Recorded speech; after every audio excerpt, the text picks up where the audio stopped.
السلام علیکم ورحمۃ اللہ وبرکاتہ۔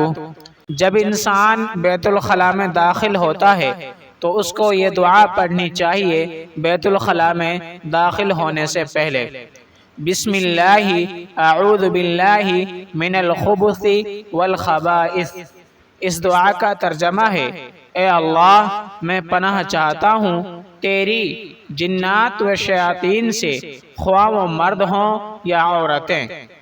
جب انسان بیت الخلاء سے نکلتا ہے تو بیت الخلاء سے باہر یہ دعا پڑھے: غفرانک الحمدللہ الذی اذھب عنی الاذی وعافانی۔ اس دعا کا ترجمہ ہے: اے اللہ، میں تجھ سے معافی چاہتا ہوں۔ تمام تعریفیں اس اللہ کے لیے ہیں جس نے مجھ سے یہ گندگی دور کی اور مجھے عافیت عطا فرمائی۔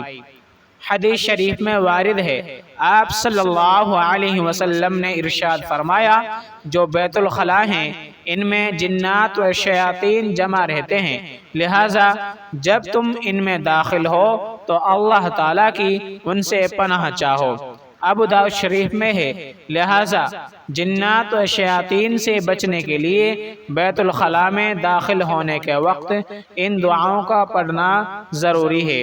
واللہ تعالی اعلم۔ السلام علیکم ورحمۃ اللہ وبرکاتہ۔